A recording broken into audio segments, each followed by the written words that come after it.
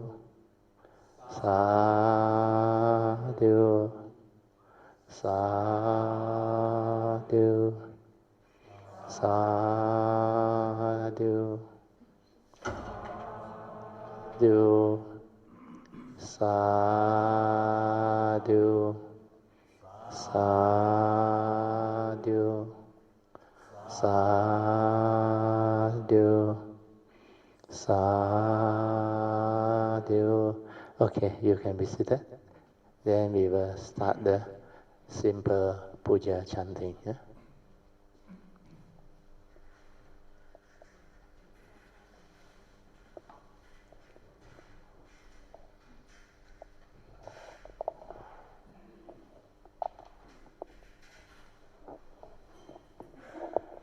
Let us compose our mind, develop our faith, saddha, virya, then sincerely and mindfully we shall commence the puja chanting.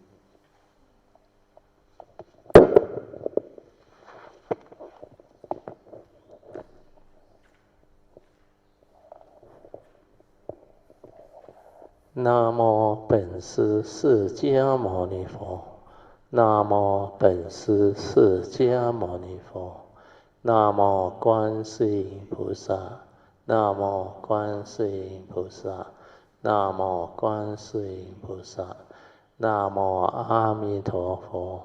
Namo 阿弥陀佛。Namo 阿弥陀佛。Namo 弥勒佛。Namo 弥勒佛。南无弥勒佛，南无药师佛，南无药师佛，南无药师佛，南无文殊菩萨，南无文殊菩萨，南无文殊菩萨，南无普贤菩萨，南无普贤菩萨，南无普贤菩萨，南无地藏王菩萨。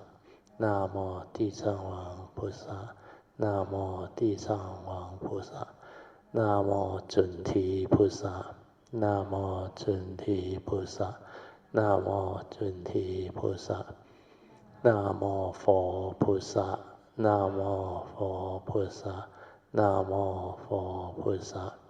อะระหังสัมมาสัมพุทโธภะคะวะบุตตังภะคะวันตังอะภิวาเทมิ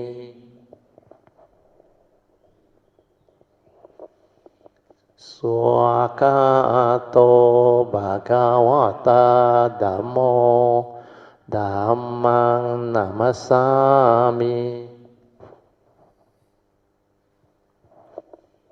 สุปฏิปันโนภะคะวะโตสาวกสังโฆสังฆังนะมามิ Okay, y'all can be seated.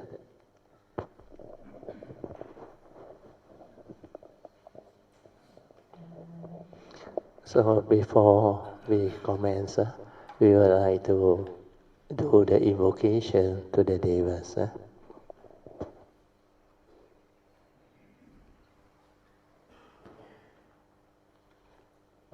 Turn to page 6 of our normal chanting book. We do the invocation to the devas. Invocation to the devas. In this universe, in their entirety, let the deities and devas come here. Let them hear the good teachings of the King of Sages, which gives heaven and release. This is the time to listen to the teaching. This is the time to listen to the teaching. This is the time to listen to the teaching. Okay, Ingbi.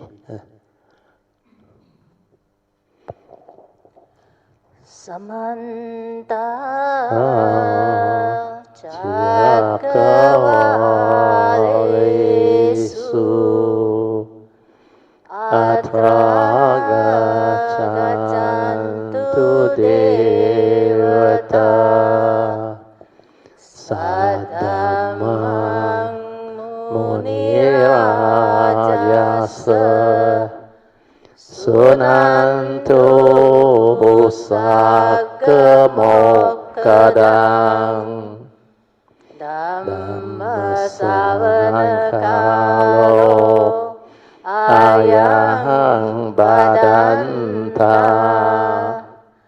Dhammasavanakalo ayahang badanta Dhammasavanakalo ayahang badanta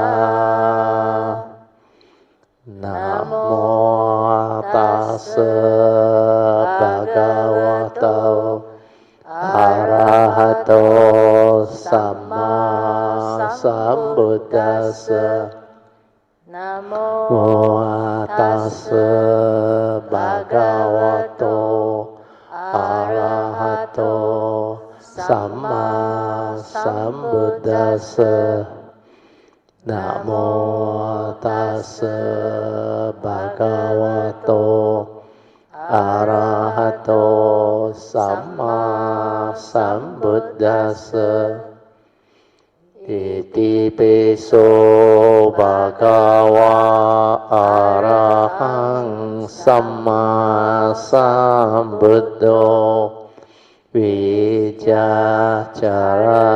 sampanno sugato lokavido Anuttaro purisa dhammasarati Satta deva manusanang buddho bhagavati Swakato bhagavata dhammo Sanditiko akaliko Ehipaseko opanaiko Japang veditabo vinohiti Supatipanno bhagavato sakkasangho Ujupatipanno bhagavato sakkasangho Nyayapatipanno bhagavato sakkasangho Samicipatipanno bhagavato sakkasangho Yadidang cattari purisa yogani Atta purisa pugala Esa bhagavato sakkasangho Ahuneyo pahuneyo dakineyo Anjali karaniyo Anutterang punyang ketang lokasati Sadhu Sadhu Sadhu Okay, so we have invoked the puja, then we have invited all the devas and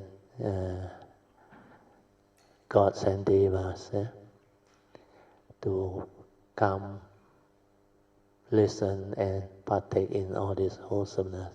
Then later, before we take the Bodhisattva vow, we will invite all the nature of Sammasambuddha, great beings, to bear witness together with the Triple Gem, so that we seriously take this Bodhisattva vow in front of them.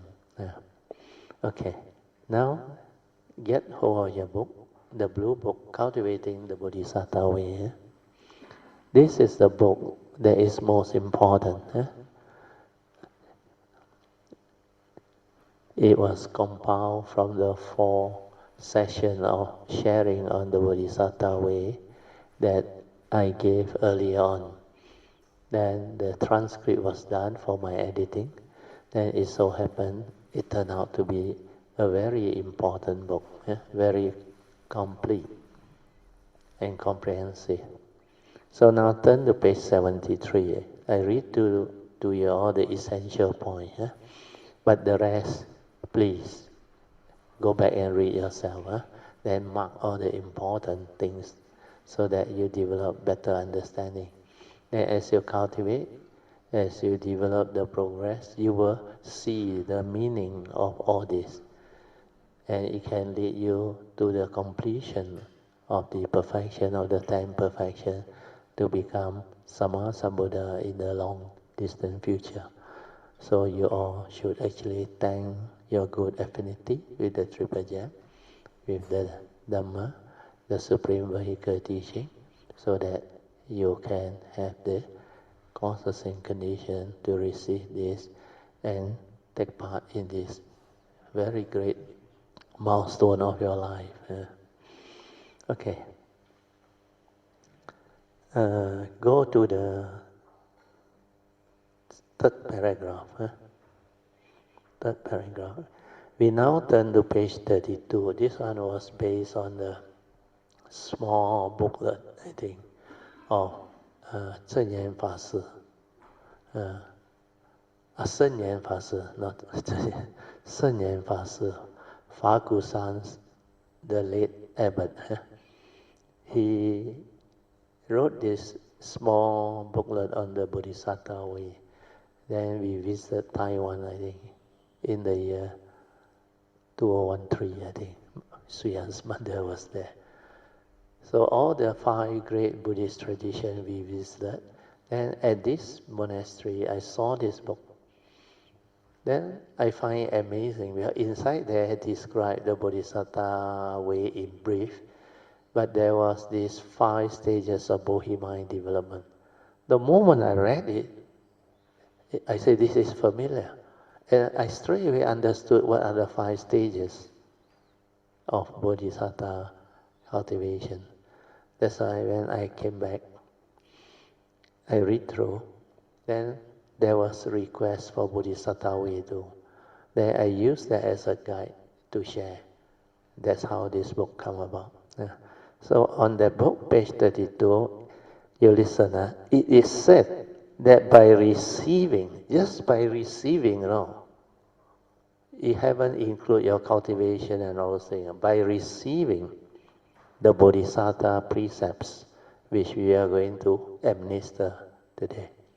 And for those who have taken before, you renew them. It is said that by receiving the Bodhisattva precept, one generates a vast amount of merits. That's why you must bear this in mind. This is a very important milestone, and this will take off your cultivation without you knowing until you progress along the path. So the reason being, this can be understood as follows. When you take the Bodhisattva vow or precepts, a seed is planted deep in your consciousness, because this seed has been planted for the benefits of all sentient beings, means the Bodhi mind, the Bodhi seed. The natural consequence of its maturation, as you nurture it by keeping your precept, is a growth in compassion and a weakening in your propensity to do harm.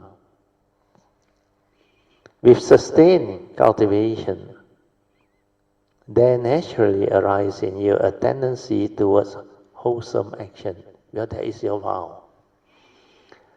As you go through life acting on the basis of love and compassion, you will come to experience a sense of security and stability. Why is this so? Because quite simply, you are no longer living your life in an obsessive, self-centered, self-concerned way, always worrying about your own well-being and feeling constantly threatened and insecure. Now you understand why the Theravada way has problem. As your life is dedicated to others, you become less and less concerned with your own personal benefit, gain or loss. Consequently, you no longer live in fear and cease to be agitated or plagued by sufferings and persecution, which are all caused by self-attachment or scarcity. Because you come for the living beings, no more about you. The delusion is severe, and this is very important. You achieve stability of mind. The stability and security you so experience then create in turn an atmosphere of stability and security around you as a person that is palpable to other sentient beings. The most important is they feel safe around you. That's why when you are with me, you feel good, you feel safe and confident, and you can trust my nature. Then you can grow in your cultivation and wisdom. So you will have this ability when you yourself go this way. Then people can feel you. They feel safe around you. Because you out of genuine compassion and love, never intend to harm them, deceive them or cheat them, but only try to be of help. They also feel a sort of joy in your presence. They feel safe with you, they can trust you, and they have faith in you and the Triple Gem. Thus, in an immediate and very concrete way, after receiving the Bodhisattva precept, you are benefiting sentient beings. A deed that generates a vast amount of merits. And it is this way that we undertake the practice of the 3 sets of pure precepts to deliver all sentient beings. The observance of this precept actualizes our intention as put forth in the 4 great vows and set us decisively and firmly on the Bodhisattva path. By now, I hope you understand, because this is most important. Please make a note of it. Then we continue on page 35 on the violation of precepts.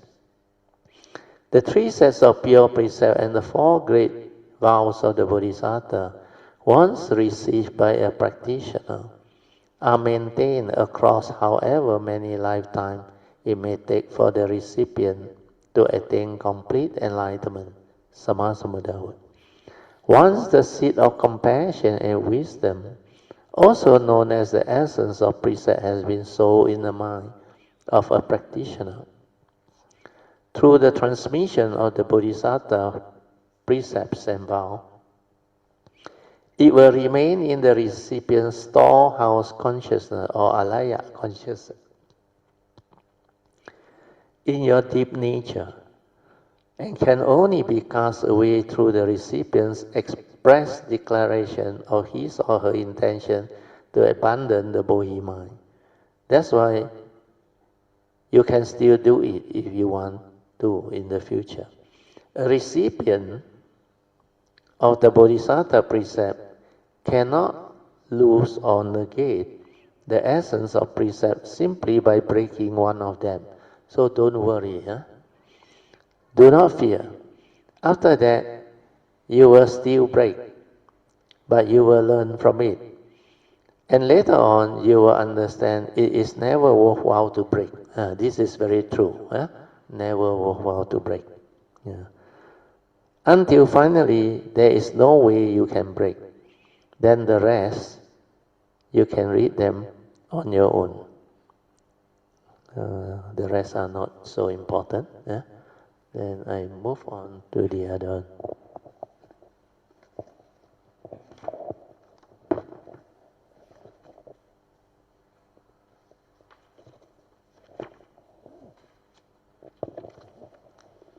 Okay. I have to explain a little bit about the 5 stages of Bodhi development. Page 97, second paragraph.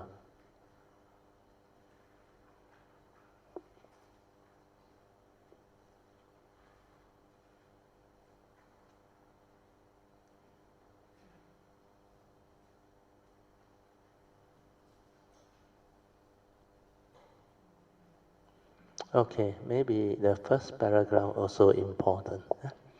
So I will read the page before. The last paragraph, page 96. We use the above essential Dhamma cultivation and wisdom to cut off all vexation and suffering in ourselves and help others do the same. In doing so, we realize renunciation and compassion, which is none other than the Bodhi mind. That's the reason why, when you are no longer deluded, you don't cling, you don't attach, because you have wisdom. And that's also the reason why you can renounce all illusionary phenomena. In the Avatamsaka Sutta, or the flower ornament Sutta or Huayan Jing, there is this phrase.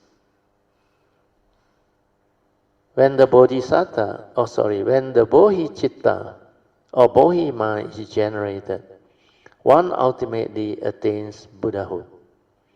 That's why you need to plant the seed of Bodhi, so that it can arise.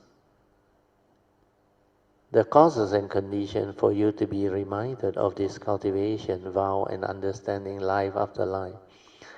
This is a teaching of awakening mind, entering the path of Buddhahood, arousing Bodhi mind. May be much, or it may be little, but it is a great accomplishment.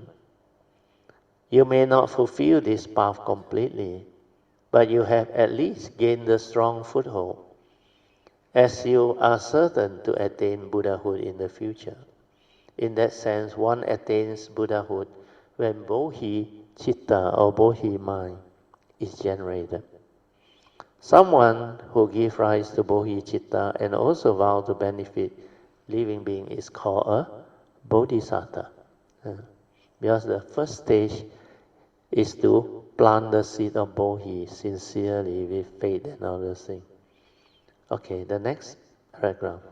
Then we come to the stages of Bodhi mind development.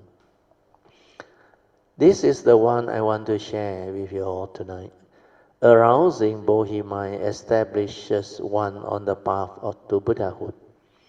But it is still an embryonic Buddhahood. Means starting as an embryo. You cultivate.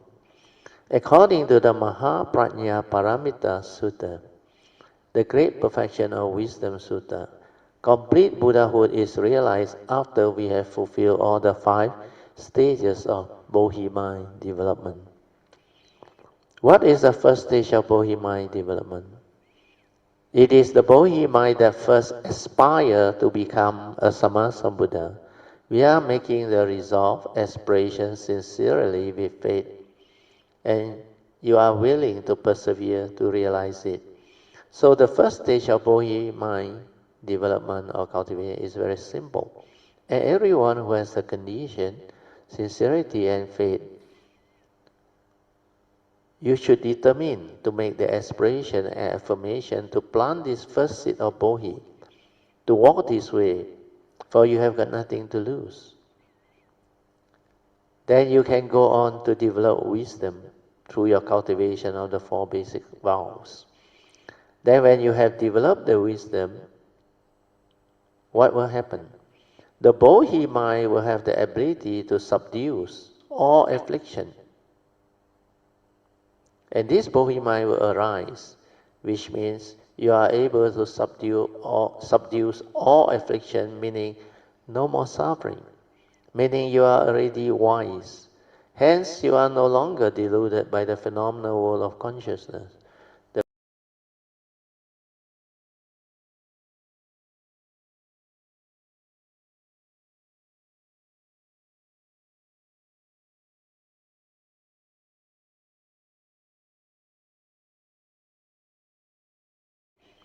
Your true nature, until it becomes so clear, which means you connect to the gateway to your nature. You are able to transform and illuminate that nature within. That's the reason why the third stage will make you a true Bodhisattva. The gateway cultivation via trust, you will do later on in the cultivation, unless you have your past cultivation and the condition to support you. And this third stage of Bodhi mind development is very powerful. After this, you will never regress. Then after that, you move on to cultivate via the Bodhi mind that renounces samsara to attain Buddhahood. This means you already know samsara is just for my mind, not me, no reality. That's the reason why you will renounce samsara. You won't be afraid of it anymore. You won't worry about it anymore. Even when the thoughts tell you, the way may take eons and eons of cultivation. So how to take it? How to walk this way? It's crazy. This is what the thoughts say. That is just a thought telling you. That's the reason why the deluded one dare not do all this, because they don't understand. But the fourth stage of Bodhi mind development give you the understanding and the confidence. Because at this fourth stage, this delusion is no more. That's the reason why it can renounce samsara. For samsara is just a phenomenal world of consciousness, condition arising, causal phenomena. You must know how to come. That's the reason why one of my teachers told me, if you know how to come, you will know how to return. You can return to the source. If you don't know how to come, then what happened? All these are due to your own sakkayaditthi or self-delusion, because you don't know who you are and how you come. Who take you here? You all by now should know the law of karma, which is your good friend in inverted comma take you here. And every life you come, you also don't know what is going on. Because of your self-delusion, you only complain, have worry, fear, anxiety, sorrow, lamentation, etc. to pay back your karma. Then every time, blame. Why am I like that? Why am I so unlucky? Why is God so unfair? But in the past, when you do that to people early on, you don't question yourself the same way. But when karma hit back at you, where you reap what you sow, you complain and you cannot understand why. You are so miserable. Why is everything not right? You make other people miserable and fearful because you don't have the right thought or sympathy towards them through your delusion. You heedlessly continue to do all this coming evil. And life after life, when you come, you have to pay back. All this coming death. So these 5 stages of Bodhi mind development are very beautiful. The last stage is, of course, the Bodhi mind of the consummate, which means you reach the pinnacle of wisdom and compassion, or have completed Buddhahood. Meaning you have completed the cultivation of the 10 perfection. Then Master Shen Yan asked, which I now also ask. Where do you stand in the 5 stages of Bodhisattva or Bohemian development? You should confidently reply what? At least the first stage. You have to aspire also so difficult. They say no need capital. Okay, so that's it. Then now we prepare ourselves.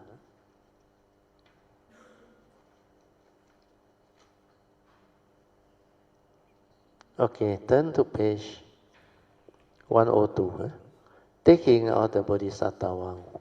Then after that, get ready the yellow card. This Bodhisattva Vow yellow card is very important.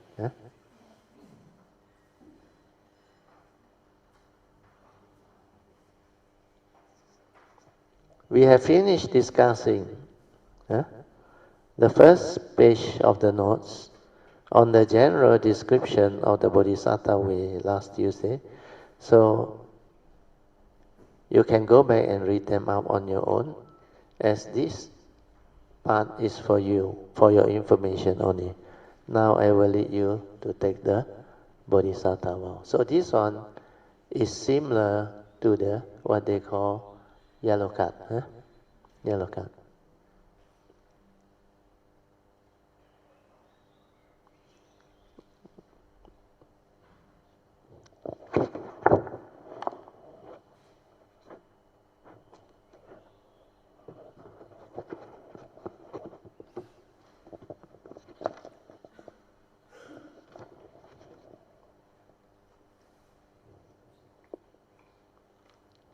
Okay, I better read the earlier one.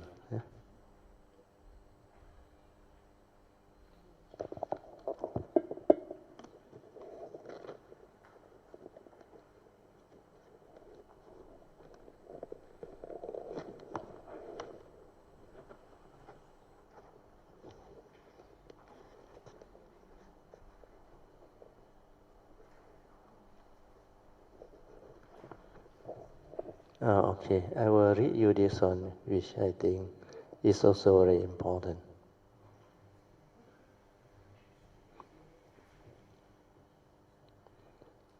Page 89, second last paragraph. To have the Bohimaya or Bodhicitta is very important. In the Tibetan tradition, you always hear them talk about Bodhicitta. To arouse the Bohimaya. Bodhi means enlightenment, just like Bodhi tree of enlightenment. Do you all remember when we were in Taiwan 2 or 3 years back, that time? I think a lot of Kamita went there with us. Even Brother Suyan's mother was also with us. We went to this temple, Zhongtai Chansi. What did the abbot, who was over 90 years old, told us in the booklet he wrote? He said he built this way place not to become famous, not to become a monument for tourists to come and visit.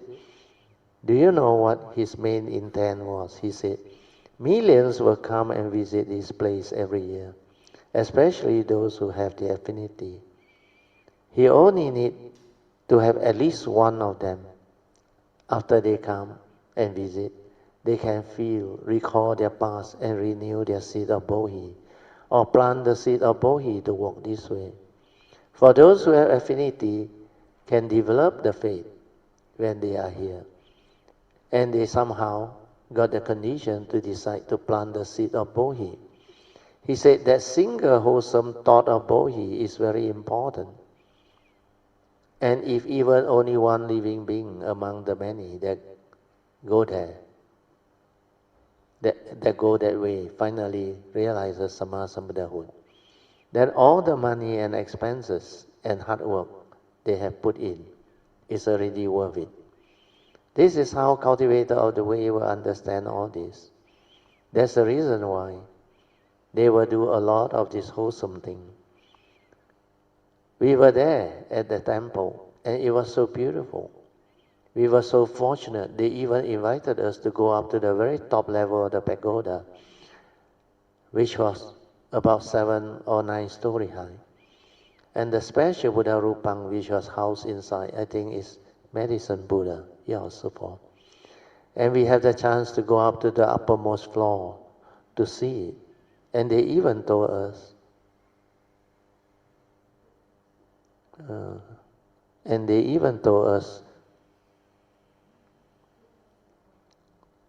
took us, not told us, sorry, took us to all the rooms to see all the other beautiful Buddha Rupang and relics.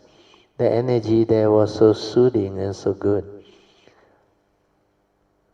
When you are there, your faith will be enhanced.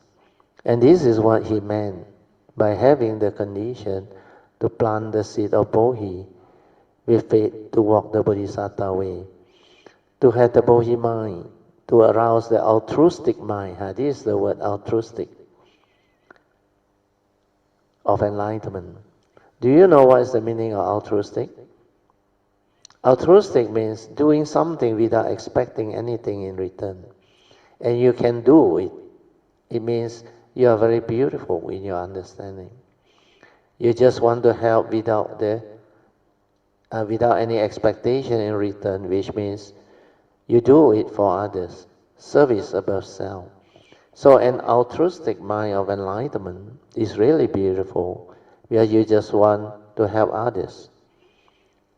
Develop the understanding and the wisdom leading to the awakening, and do things for the good of the many. Devote your service for the welfare of the many. Then he said, without the Bodhi mind, one can at best liberate oneself or practice worldly samadhi. This is very true. That's the reason why if you don't plant the seed of Bodhi and walk this way, at best you can only liberate yourself or practice worldly samadhi. The samadhi in which one still has attachment. Do you know the meaning? This is what he meant by thought-based meditation. Where the self is very strong, the Sakayaditi, the self-striving, meditating, doing all these things. So he said, if you do this without the Bodhi mind, means enlightenment thought, which is your true mind. If you don't meditate with your true mind, if you use your mundane mind or thought to meditate, then what happens? One can at best liberate oneself, meaning you think there is a person to liberate or practice worldly samadhi. So when you base it on thought-based Dhamma knowledge, do you know what type of samadhi you will have? You may think you have got the Dhamma, and you may also think you have the samadhi, but the fact is you still have attachment. That's the reason why he said you practice worldly samadhi, the samadhi in which one still has attachment. Thus, Bodhima is the foundation and primary focus of Mahayana practitioner who walk the Bodhisattva way. So renunciation means disavowing attachment, fame, self-benefit, worldly attachment, or clinging. As our interest in worldly phenomena diminish, our self-centeredness also diminish. You cultivate without the mark of a self because you come for the living being. That's the reason why all these attachments, they will go. Then what is renunciation? Renunciation is to renounce all those things that are not real, so that you don't deludedly attach, cling, hold on to them.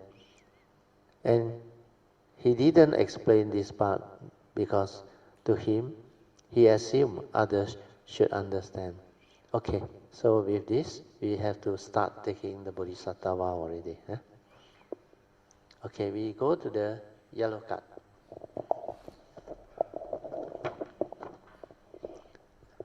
Let us compose our mind, develop the faith, the sincerity. Then after that, you determine. Okay, in front of the triple gem, with all the great beings, the Buddha, and all those have affinity with this cultivation, they shall bear witness. Making the special aspiration to walk this Bodhisattva way. Okay, let us recite together.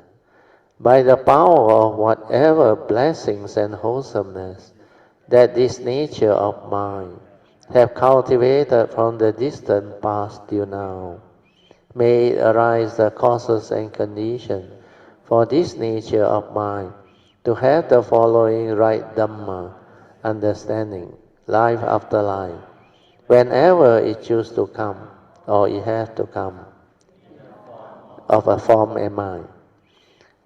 First is right view with regards to the law of karma, karma niyama.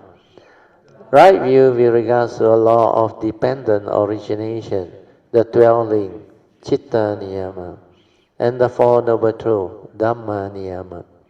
To understand the two aspects of the five aggregates of form and mind clearly, we are direct seeing to realize that they are all conditioned arising entity, causal phenomena, hence impermanent, leading to suffering, not me, non-self, and empty.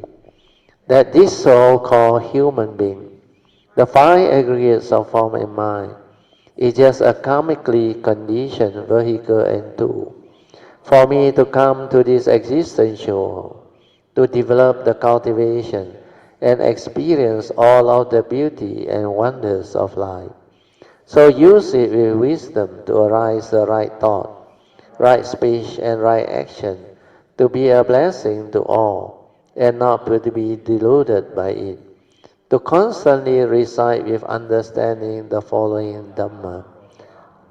Rupang anicang, rupang anatta, Vedanak anicang, Vedanak anatta, Sanya anicang, Sanya anatta, Sankara anicang, Sankara anatta, Vinyanang anicang, Vinyanang anatta, Sabbe sankara anicang, Sabbe sankara dukkhang, Sabbe dhamma anatta. And now we come to the three sets of pure precept. Having developed the above right view, this nature of mind vows to always keep the following three sets of pure precept, following the advice of all Sammasambuddha, to avoid all evil and to understand clearly what constitutes evil, the three evil roots of greed, hatred, and delusion, to cultivate all virtue and blessings, leading to the perfection of them all, to cultivate wisdom to help liberate and take across all sentient beings. And then now is the formal taking of the Bodhisattva vow. So the number one is added by me. Then later on the asking for forgiveness also added by me to break karmic obstruction. The normal one is just these four basic vows. And normally if you have a teacher or master who understand, they will elaborate a bit, like what I read just now. Otherwise, most of them, they only administer this Bodhisattva vow and the Bodhisattva precepts to you. Now, compose your mind, reaffirm your faith, sincerity, then determine strongly.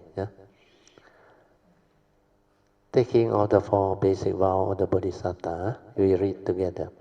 Just as all previous Sugatas, the Buddha generated the Bodhi mind of enlightenment, accomplished all the stages of the Bodhisattva training.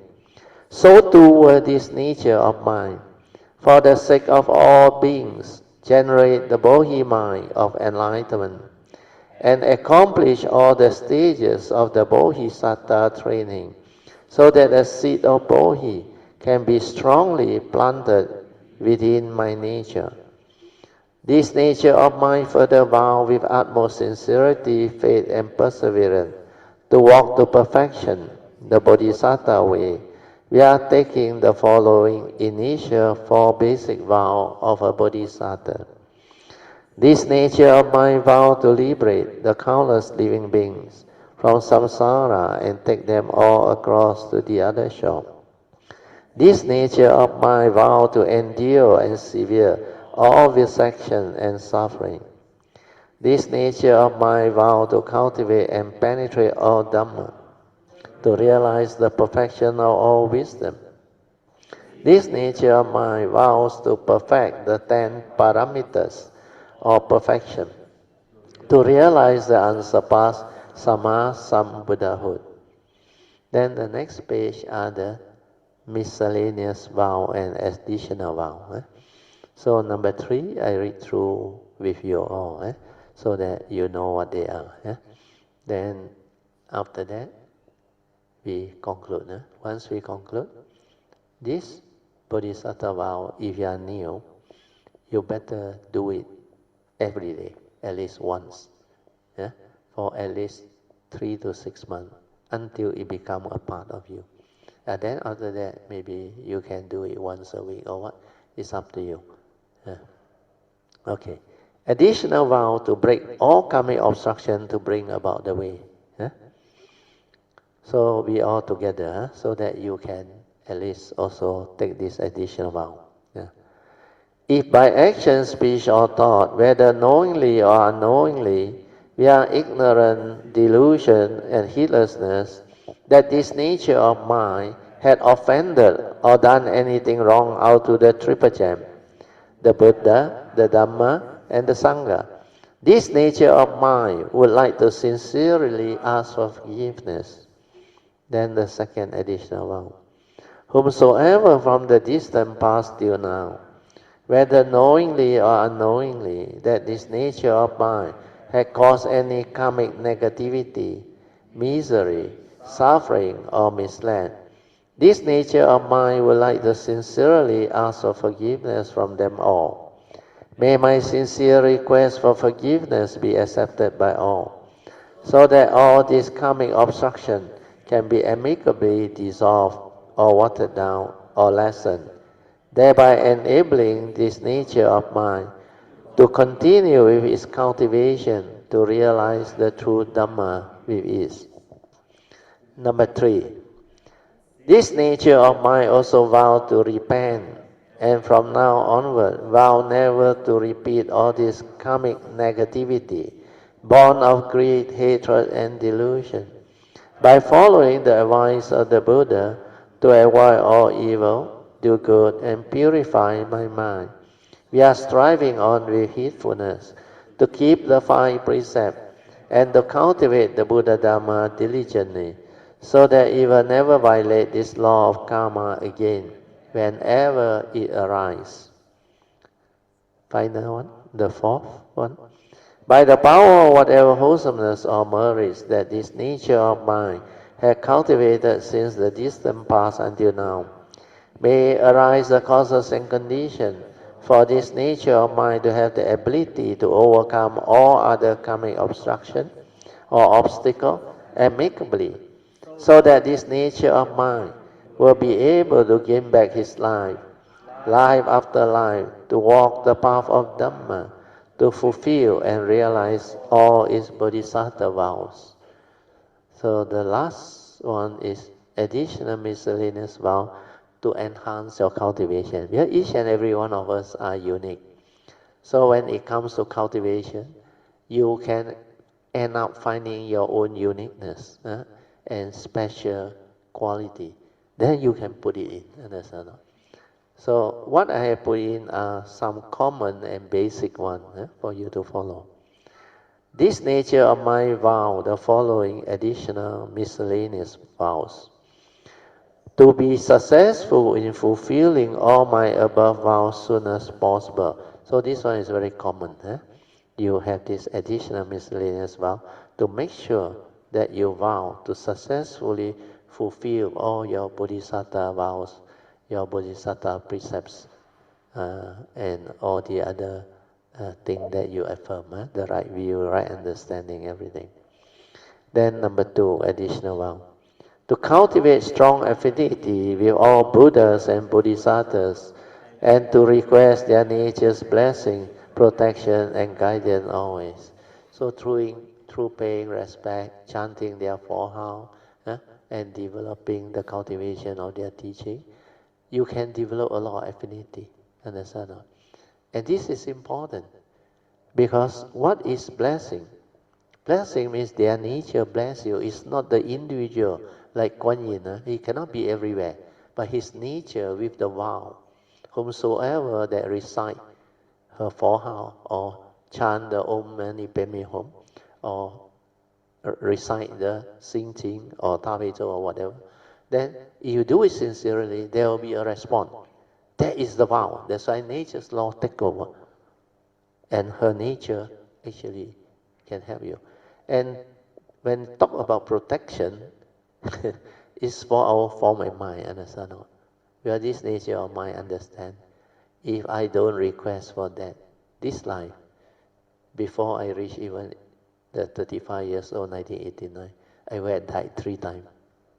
That's why this physical form and mind, the 5 aggregate of form and mind, is very, very fragile, very vulnerable.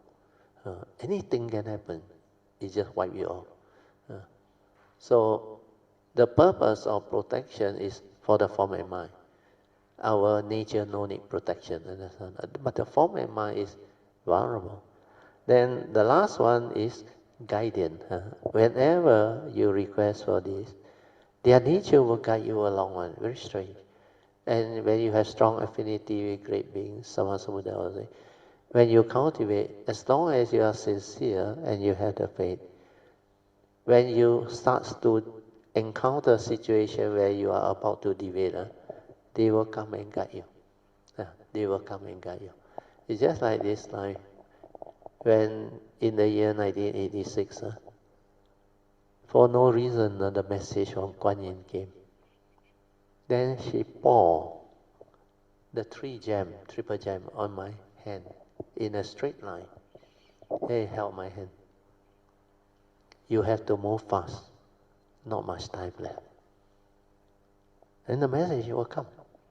That's why all this, you have to understand. Affinity with this great being is beyond your wildest imagination.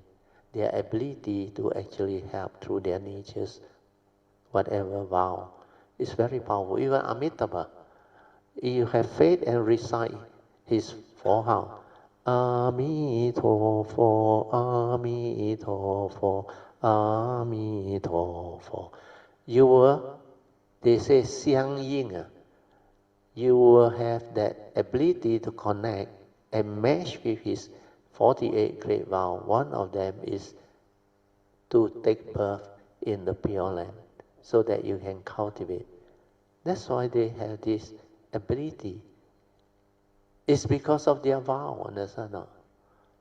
48大愿. He got 48 great vows, very extensive vows. Okay, then we read on. The third one. To strengthen my 5 spiritual faculty of Saddha, Virya, Sati, Samadhi, and Panya, until they become balas of power, life after life, so that all the above vows they fulfill with ease. This one is also very important. Without a spiritual faculty, no way. Then the last one is to cultivate extensively all virtue, blessings, and merits to help support my cultivation, so that they will shine forth to aid this nature of mine when needed in time of trials, difficulty, and tribulation while walking the Bodhisattva way. As you walk, it's unending, very, very long, aeons and aeons and aeons. So in order to have the causes and conditions to successfully walk this, you must cultivate extensively, in other words, all virtue, blessings, and merit, because you can evoke power of merit for causes and conditions for you to overcome whatever karmic obstruction or whatever karmic obstacle or even in time of what they call tribulation, when you encounter certain situation. Like what happened is, if you don't have all these parami, virtue and all things, a lot of things that happen in life, you got nothing to fall back to. But if you have all these parami, you invoke power of merits or wholesomeness, then in the Theravada tradition, he also mentioned power of truth. Angulimala, you remember? Power of truth. Then the whatever sutta that Amy Chan, Etena, Satyavajena, all this, is power of truth assertion. And this power of truth is very powerful. And it can only happen if you have the parami. Like Angulimala. Despite he killed 999, but when he wanted to help the mother that have breached birth situation, you know what the Buddha advised you or not? He said, well, at first, what he meant was actually what Angulimala meant. But Angulimala thought, he killed so many, how can he exert the power of truth? Since I was born, I have never killed. And I was like, I said, okay, you amend it a bit. Since I was actually born into the holy life, not during birth until now. So he said, okay, use this, because his situation is he feel guilty. So he said, since I was born, but you can add in born into the noble life. Understand? I have never violated this rule. And he really keep it on all. And because of that, the efficacy is there.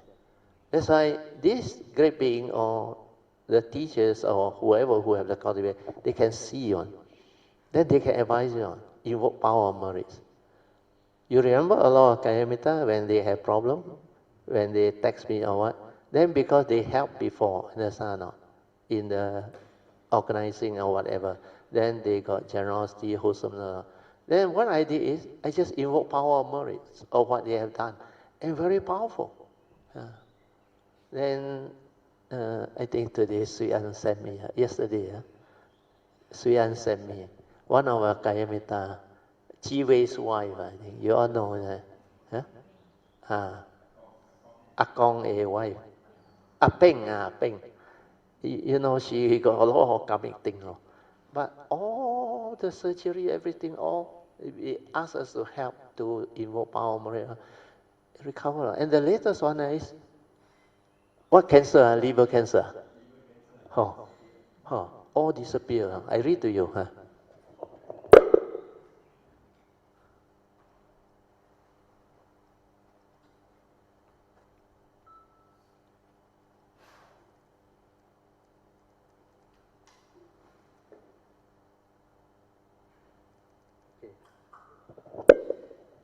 Okay. So Peng wrote to Sri Anna, is it? Just saw my hepatologist. What is a hepatologist today? Our specialist, liver specialist. MRI done last week. Result, my liver has been completely clear of all cancer cells. Wow, he put there thumbs up, star and everything.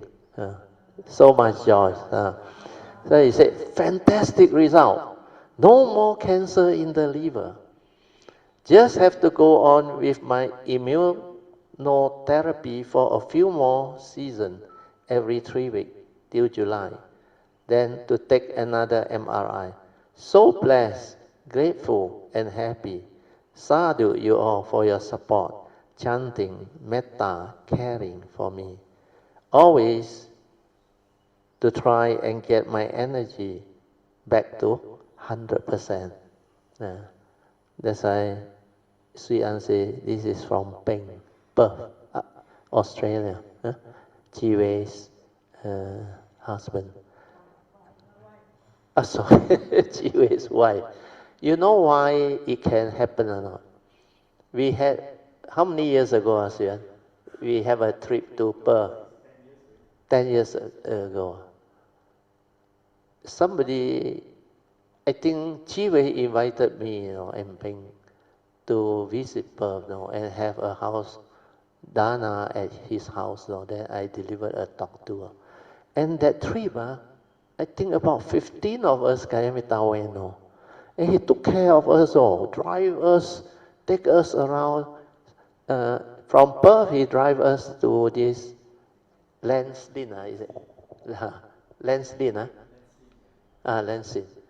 He got a bungalow there, and he allowed us to have like a Dhamma sharing and short retreat there, and cook for us, take us for breakfast, take us for lunch, dinner, everything. Then drive us around, the husband and wife, 2 vans. Then I saw they so sincere, so wholesome. Then the house down, a lot of people come. That's why these are the people who has a lot of parami. Then they do a lot of wholesomeness in the temple that they actually visit. I think, what's the name? Achambram's temple.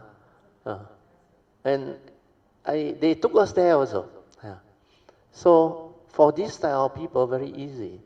I just rejoice and evoke power of merits of what they have done. And that wholesomeness to so many kayamitas, you think it's a small wholesomeness. It's fantastic. That's why when you do all this, without you knowing, when the time comes, it actually support you, understand? So cultivate extensively all this wholesomeness. Actually is part of Noble Eightfold Path, understand? Avoiding all evil, develop wholesomeness. So this is why this last one I add in is because for the good of the many, to help you all. Okay? Sadhu, sadhu, sadhu. So let us pay respect, triple jab. Then we end. What's the time now? Oh, exactly, 9:33. Just nice.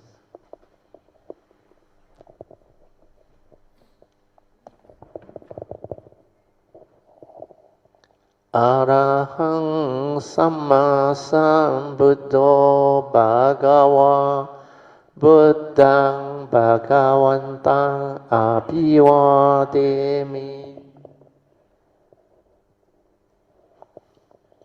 Swakato Bhagavata Dhammo Dhammang Namasami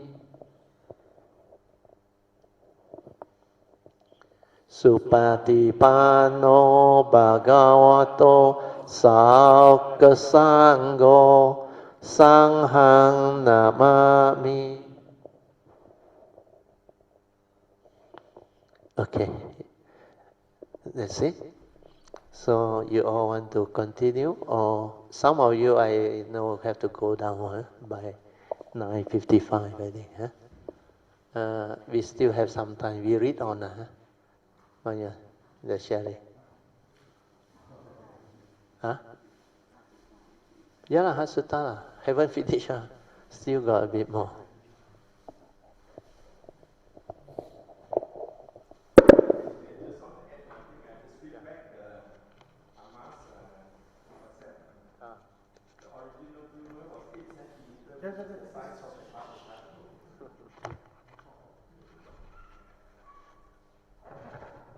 I just read back the message from Amma, which in October, that's 6 months ago. He said the original tumor was 8 centimeters, the size of an avocado. So now this tumor is gone. liver cancer tumor is gone. Amazing. Yeah. Amazing. Because liver, very seldom people recover, and very fast it succumb to death. We got one classmate, an electrical engineer, but he survived quite long, 1 year plus. That one considered one of the longer one already. Most of them within 3-6 months, no more. Okay, yeah, Manyan, you read. Page 234, 5.3.20. Wisdom, understanding fully and completely. Now we continue with JK's quote. In this awareness, the problem unfolds or unrolls itself, and thus it is fully and completely understood, which means no more fragmented, no more only this fragment, that fragment, and instead you act with complete understanding, as opposed to thought which is limited and fragmented, because thought cannot see the totality, the overall. That's why thought-based meditation cannot develop wisdom and understanding. Thought can become cunning, smart, or intelligent. Thought can be very intellectual, but it cannot develop wisdom. Thought can only develop knowledge, which is rigid. JK said, a problem is never solved on its own level, being complex. It must be understood in its total process. So, just like what I told you all just now, you cannot have a fragmented solution to spiritual understanding. Spiritual understanding needs the total understanding of the whole, of the thought and its contents and their limitation. Also, how thoughts divide via words and concepts to deceive you into conflict, argument, wars and attachment, etc., to arise the fear and suffering in you, and how thoughts project to arise the illusionary time of past and present, which are never the reality, to deceive you, make you heedless. It cannot be at the fragmented level when thought analyzes things. Oh, you are reading before that, huh?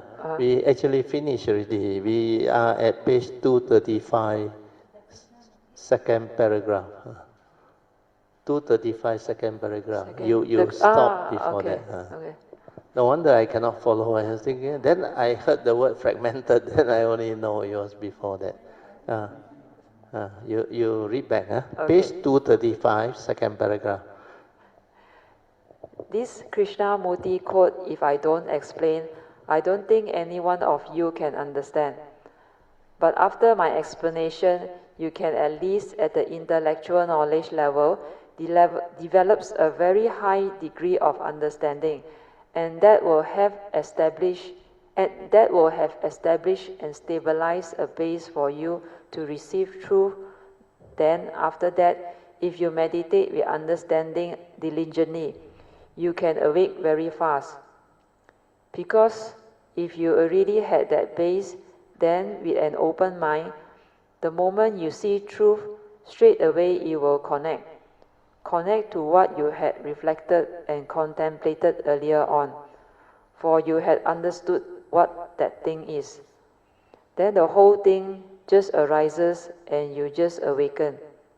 That's what J. Krishnamurti meant, because you had seen it in the awareness itself, which means the truth had been realized, no more a theory, and you will keep on experiencing this type of awakening, because when your contemplative Dharma is very stable, meaning you have straightened your views, then you can understand very easily. Through this understanding, what will happen to you? You will no longer deluded by thought-based meditation. By then, the egoic mind, you can see it very clear already. Then, unknowingly, it will slowly develop the stability of understanding and wisdom that will start to change you. The way you live your life, the way you think, the way you approach things, and the way you become aware of things. You will be no longer like before, not like before anymore.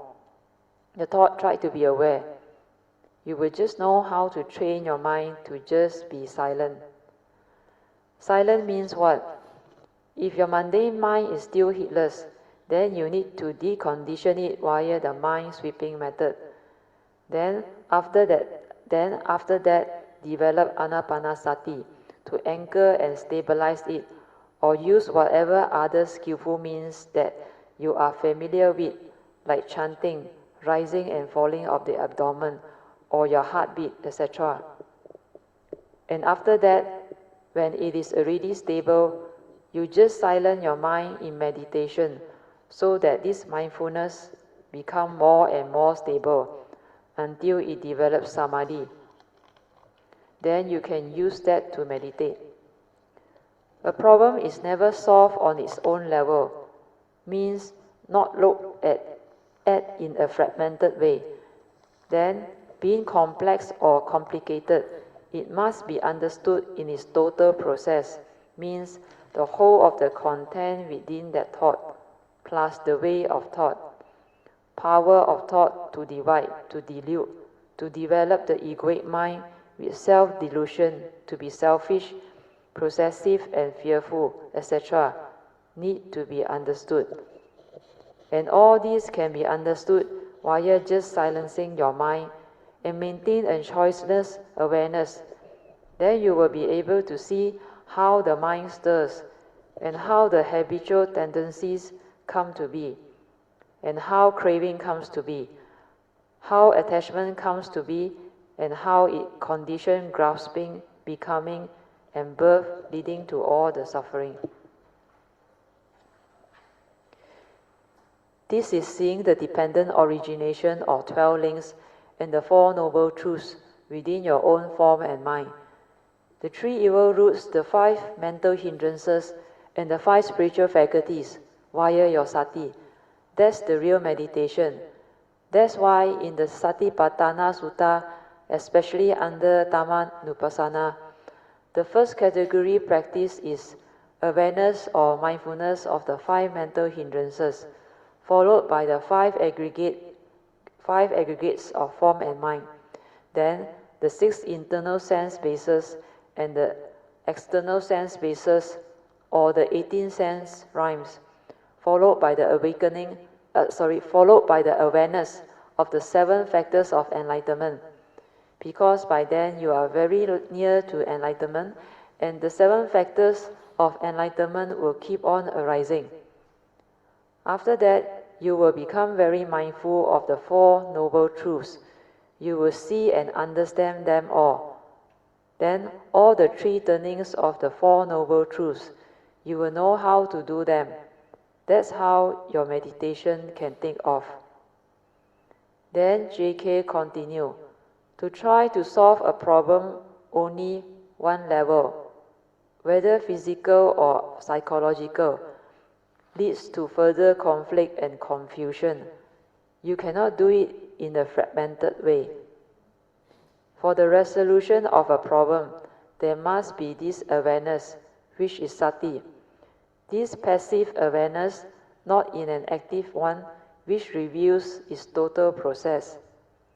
An active one means the thought has come in to interfere already, then reveals its total process. Here implies is to see the whole of the happening. You see it happening. You see how the mundane mind gets conditioned out, how upon contact, consciousness comes to be. In the meditation itself, when you are silent, you will witness all this arising. Then the independent origination is no more a theory, because upon contact, you really feel it inside your meditation. At the sense basis, because your awareness is always within the moment. You can only be aware of that what is within the moment, and it is not a thought, because thought is a movement away from the silence after that. Thought then can project into the future and recall the unhappy past or scars of memories. That's why thought is never in the moment. Thought is responses to memory, hence it is the past. Within the field of the known, and the thought cannot touch the unknown, and thought cannot touch the unknown. For the resolution of a problem, there must be this awareness, this passive alertness, which reveals its total process. Alertness is what? Attention, hence no thought, just aware. And then you just silent and aware during meditation. Then, with every moment of consciousness, you will witness the real Dharma arising from within your own form and mind, and not through theory. That is, how upon contact, consciousness and feeling comes to be. When meditating, always just silence the mind and don't go and recall what the book or Paticca Samuppada said, like, upon contact, feeling arise. Then, while meditating, you are looking for feeling. Who is looking? The thought is looking. That's why you cannot meditate like that. Otherwise, you will get conned and be deceived by your thought, because you tend to look for insight in the form of Dharma, which is not the true insight. And who is looking? Again, the thought is looking. And you will still think that is the true Dharma. You think, wow, I saw anicca already. I saw dependent origination, i.e., upon contact, feeling arise. But actually, it is your thought looking for feeling, and you feel with your thought, which is not sati. And yet, you gullibly believe you had seen it. Then, when people explain to you that upon contact, apart from feeling, consciousness also arises, you say, no, you are wrong. Because you meditate with the book or text knowledge with the thought. But if you meditate with the silent mind, you will be very sure. You will understand and awaken without any words, thoughts or verbalization. When you had realized it, it will be totally different, because upon contact of mind, so many things actually happen. And he who had awakened can tell you that it is like that, and they don't have to check with the text. That is the real one. The moment you mention something, he can tell you straight away, yes, it is like that. Just like the sixth patriarch Huineng, who was an illiterate, but the moment you speak the truth, he understands. Why? Because he had realized them in his meditation before. This is what J. Krishnamurti meant by, there must be an awareness in order to have this total understanding, because thought cannot understand. Then, this awareness, which is just a passive alertness or attention, will reveal its total process. Because when you are silent, you are fully aware of what is happening. Then, phenomena will show it to you clearly. There are three universal characteristics of impermanent, suffering, and non-self or empty nature. Then you will also witness what the dependent origination or 12 links is all about. What this world is all about. What life and existence are all about. What phenomenon is all about. Not from the text or the theory part. When you just silence your mind, you can understand many things. That's why I always said, you don't try to know while you are meditating. You just silent and meditate sincerely with faith, and when the understanding arises, the form and mind will know, and you will awaken to it. There is no thought involved, but just the awareness via the direct seeing. Then one awakens to it. Then that understanding is wisdom, the intelligence or panya. And through that, you straighten your views and you can live life with that understanding. That's why after this form and mind does not suffer anymore, because it has got no more delusion, hence no more suffering. Note, please remind me to also explain the importance of this JK's quote during our sharing at the Tuesday and Thursday classes, because the understanding of this JK's quote is very important and very unique. Anyone who can understand this quote, their minds will transform very fast. Okay, thank you. So we finish. So 31 plane of existence, this appendix 4 we have covered. You want to understand more, you go and read yourself. 10 Dhamma rhyme also say, in fact, it's an extension of the 31 plane to include the enlightened beings. Okay. Appendix 6. This one is very important.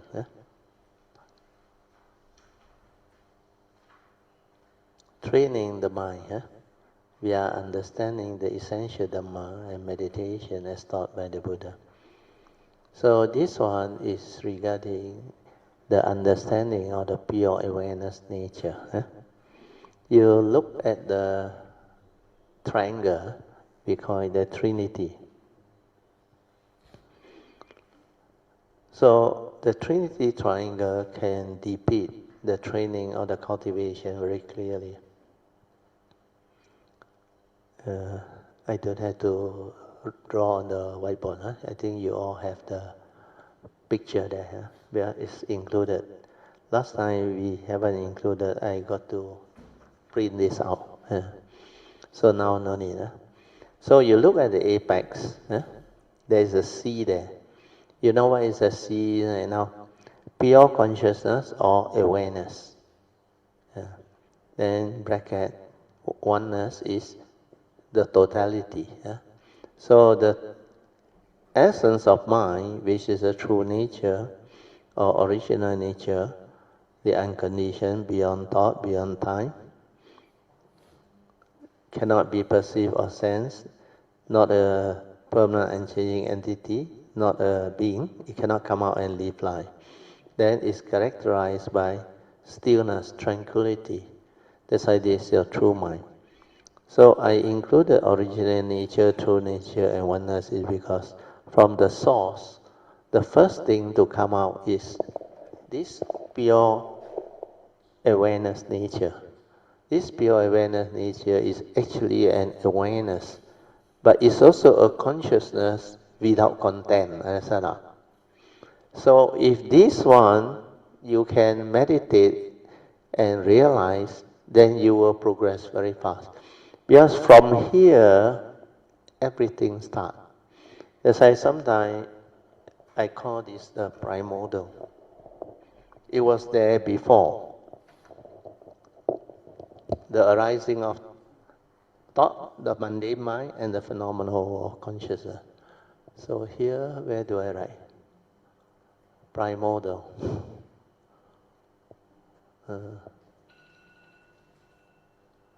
What time already? Oh, 9:55. Okay, we stop lah. Okay, we stop. Go down 15 minutes. Pay respect, then we go down. Chan know how to write primordial. I think somewhere here below, better.